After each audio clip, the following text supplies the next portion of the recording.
Apolline de Malherbe. Il est 20h32, vous êtes sur BFM. Bonjour François Bayrou. Bonjour.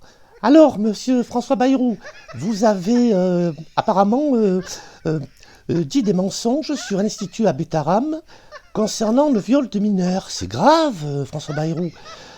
Pourquoi vous avez caché ça? C'est Mediapart qui a sorti l'affaire. Et je voudrais que vous m'expliquiez ce qui se passe quand même. Vous êtes ministre et on apprend là cette affaire. Qu'est-ce qui se passe, François Bayrou?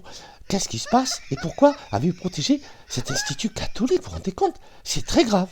Ce sont des faits très graves. Les Français vont être choqués. Vous êtes Premier ministre, vous avez passé le 49.3 en force et là, le peuple n'est pas content du tout. Alors expliquez-nous ce qui se passe et pourquoi vous avez protégé et pourquoi Mediapart a sorti cette affaire maintenant. Est-ce que c'est une manipulation? Est-ce que c'est vrai? Est-ce que vous cachez des choses? Dites-moi. Je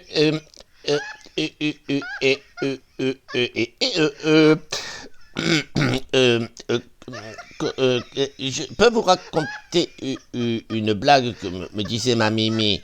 Alors, c'est une petite fille qui tenait par les cheveux son frère sur le trottoir. Voilà. Alors, il passe comme ça, en tenant par les cheveux son frère, et une mémé lui dit, mais t'as pas honte de traîner comme ça Mais monsieur Bayrou, je parle de choses sérieuses. Vous dites une blague, il y a un problème ou quoi? Vous êtes marteau et il se passe quoi là? Vous avez pris quoi avant de venir? Je vous parle de quelque chose qui est très sérieux. Vous entendez la pédophilie de jeunes enfants mineurs au sein d'un institut catholique. Vous vous rendez compte? Et vous me sortez la blague. Je finis quand même ma blague. Alors, la mémé dit à la petite fille, mais tu n'as pas honte de tirer par les cheveux ton frère? Et la petite fille répond, elle va être hilarante, la blague. La petite fille répond, qu'est-ce que j'en ai à foutre, il est mort. Alors, pour revenir à cette affaire, Mediapart raconte des bêtises. Pourquoi j'aurais protégé cet institut catholique de pédophilie où j'habite? Vous vous rendez compte, je serais plus crédible. Alors, on me reproche de tourner ma veste, c'est vrai. Ah oui, c'est vrai. Oui, ça se voit, je ne peux pas dire le contraire. On me reproche d'être franc comme un âne qui recule, je dis oui. On me reproche aussi de bien manger et de me curer le nez, comme vous l'avez vu sur RTL. Bon, mais écoutez, ça arrive à tout le monde de se sortir les loups du nez. Moi, j'ai des gros loups, et qu'est-ce que vous voulez que je dise? Je ne vais pas les laisser dépasser de mon nez. Alors, concernant cette histoire, je suis innocent, je n'ai couvert personne, et comme dit Jésus, oui, il dit quoi Jésus? Dites-moi, qu'est-ce qu'il dit Jésus? Vous avez lu la Bible, François Bayrou? Il dit quoi Jésus? Il ne veut pas toucher aux enfants, vous êtes d'accord avec moi? Pourquoi vous protégez les enfants? Bon, j'ai pas dit que c'était vous qui avez touché ces enfants, mais enfin quand même, c'est de la pédophilie. Vous comprenez, c'est grave. Il n'y a que des affaires comme ça. On entend ça partout, pédophilie, les professeurs, des juges. Vous vous rendez compte, François Bayrou? Vous rigolez, mais il n'y a rien de marrant là-dedans. Vous vous rendez compte? C'est inacceptable ce qui se passe. Et puis regardez l'école, l'éducation nationale. Oui, l'éducation nationale, oui, on va initier les enfants tout petits aux trucs sexuels. Bon, écoutez, il faut bien leur apprendre comment se palucher. Écoutez, quand même, c'est mieux que d'aller par derrière regarder des revues pornographiques, vous comprenez? Où est le mal que les enfants se touchent l'endive? Écoutez, là, on va pas quand même juger tout ce qui se passe et en faire une histoire incroyable. Oui, alors l'éducation nationale. Mais l'éducation nationale, le but de l'éducation nationale, c'est d'instruire, oui, d'instruire les enfants. Laissez-moi parler, parce que là, vous commencez à me gonfler.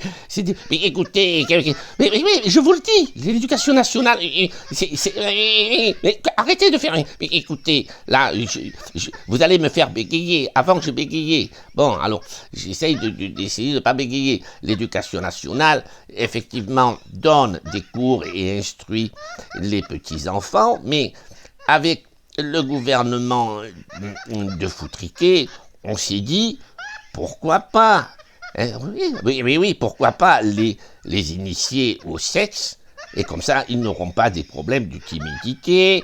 Et j'étais timide moi aussi, c'est ma mémé qui m'a dévergondé. Elle m'a expliqué qu'on je bégaye, on n'essaie pas dans les choux, voilà, il faut dire la vérité. Aux enfants, il faut arrêter ces conneries. Hein. Oui, on n'est pas dans... Et non, c'est pas dans les choux qu'on est. Alors il faut expliquer aux enfants, calmement, votre père rentre sa teub dans un abricot, on peut dire abricot, hein, et puis voilà, il envoie la sauce, et après arrive un... C'est quand même... C'est quand même cru, quand même, il envoie la sauce. Vous vous rendez compte de ce que vous dites Mais je dis ce que je veux, quand même, monsieur le ministre. Oui, mais enfin... Oui, mais oui. Écoutez, hein, vous êtes au courant, quand même. Hein, il fait quoi, votre mari, dans le lit? Il n'envoie pas la sauce? Écoutez, là, je vous remets en place. Monsieur François Bayrou, je vous permets pas. Moi, je me permets tout. Vous comprenez ce que je veux dire? Sachant que les gens... Alors, cette histoire de Mediapart est une histoire qui est bien entendu... manipulé, c'est pour me faire sauter. Vous comprenez ce que je veux dire? Donc, à force de faire sauter tous les projets que l'on met en place pour ruiner les moutons, si vous passez votre temps à nous faire sauter, il va faire quoi, Foutriquet? Il va prendre l'article 16 et il va avoir les pleins pouvoirs. Et je dirais même mieux, en ce moment, on est en train de regarder qu'est-ce qu'on peut faire pour changer la Constitution afin que Foutriquet n'ayez pas besoin de se représenter à la fin de son mandat. Il va continuer à faire, pas un quinquennat, attention, un septennat. Ça veut dire 7 ans de plus.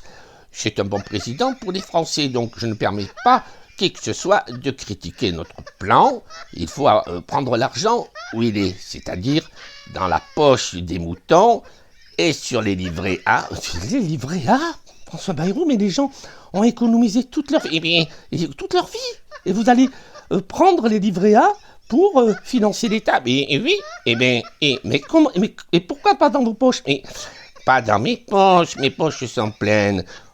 On va pas sortir l'argent. Vous savez, il nous faut des chauffeurs à vie. J'avais dit que j'allais sortir les avantages des anciens présidents qui ont effectivement une voiture de fonction, des cumuls de mandats. Ah oui, ben là, on a vu ça, hein, c'est incroyable. Oui. Des cumuls de mandats, vous vous rendez compte?